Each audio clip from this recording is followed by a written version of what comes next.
Hey guys, what's up? It's munclesonkey and welcome to my Tormented Demons killing guide. These are a monster that requires the While Gothic Sleeps quest complete to kill them, which has a very high amount of requirements to complete that quest, and they can also now be assigned as a Slayer target from Cyrodiil, provided that you have toggled on the option to kill them in her reward section for 50 Slayer points.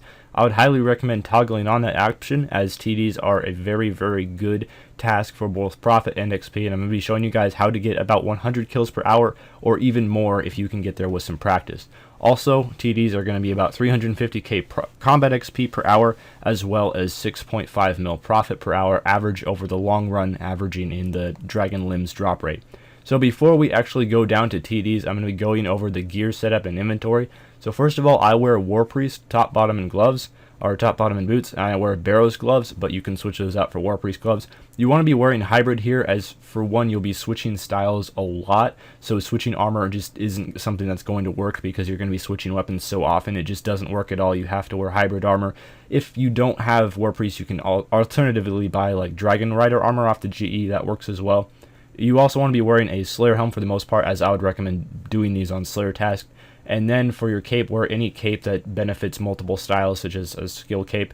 And for your necklace, I'd recommend like a Dragon Rider amulet, because the prayer bonus is nice here, and also it's a hybrid amulet. Or alternatively, you can wear like an amulet of fury. For the aura, I'd recommend vampirism or penance, although prayer isn't all that needed. And then you want to just be bringing bolts, ring of wealth, or some sort of hybrid ring like a berserker ring, and a charming imp. The inventory setup is pretty simple. Just bring 3 overload flasks, 3 renewal flasks, because I personally go for about 1.5 hour trips. It only takes 2 minutes to bank, so it's not that bad of a banking time. However, once you get better at this and better at luring the TDs and not taking damage, you can definitely stay for longer trips if you'd like. You also need a dark light in your inventory and a switch. I'd highly recommend bringing 2 H weapons. I would not recommend bringing the dual wield, as you'll be using the action bar to switch weapons, so dual wield weapons are just not practical here. So you really want to be bringing 2 H. In my example here, I show Royal Crossbow and Chaotic Staff. That works pretty well. Or for me personally, when I go kill TDs, I use Noxious Bow and Noxious Staff, and that works really well as well. And then also I have runes, extra yak pouch, and prayer potions and food. You won't need much prayer potions. The renewals will take care of about 95% of the prayer that you need. You just need those prayer potions for every once in a while. And then just fill your yak up with sharks. Again, as you get more experienced at this, you might be able to bring more prayer potions and turmoil and stuff like that. And the final thing we're going to be going over is the action bar. I just have 3 range basics, 3 mage basics, and sacrifice on my action bar, which can be used with both mage and range. And then I have snapshot and Wild the Magic on my bar. I'd recommend copying my bar exactly until at least you get more experienced and can possibly decide a bar for your own. But that's going to be a really good beginner bar, and that's going to work perfectly for TDs. Okay, so when you first get to the TD's lair, there will be typically a TD guarding the entrance. So you want to take him out before you move on into the area where you'll be killing them. How you drop their shield is you actually want to attack them with range, and then while you're in the animation of the range, you switch to your dark light on your action bar. I show it in slow motion close up here. As soon as you see your character's head tilt back a little bit when he's about ready to fire that Royal Crossbow, you have to switch to the dark light, but you have to do it before the bolt actually comes out, and that will typically drop his shield, although sometimes you can splash. Also, the TDs will change their attack style. They can attack with all 3 attack styles. The range and mage ones are shown up there, what they look like. However, those are the most dangerous ones. The TDs can also switch to melee. However, they don't switch to melee as often, and even when they do, their melee is fairly inaccurate and doesn't hit nearly as hard as the mage in the range, so it's mostly the mage in the range that you want to look out for. After every 3,100 damage you do to them, they will also switch their prayer, so you just want to switch to either your staff or your bow, depending on what the TD is praying out on the action bar. So down here is the spot where I typically kill TDs. What you want to do is you just want to hide around these rocks, and there are 3 spawns in this area, and there's going to be one right to the north of the little rock formation that you're standing on, and there's going to be 2 spawns to the east. So what you want to do is basically just kill those 3 spawns, and if any more TDs get on you, stay around the rocks. Make sure you guard yourself from damage like I'm doing right now in this video footage.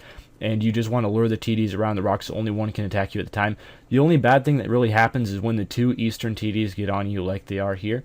They can both hit you at the same time, so you just want to wait until they're both switched to the same style, or just tank the damage because you can kill one of the TDs pretty fast and then pray against both of them.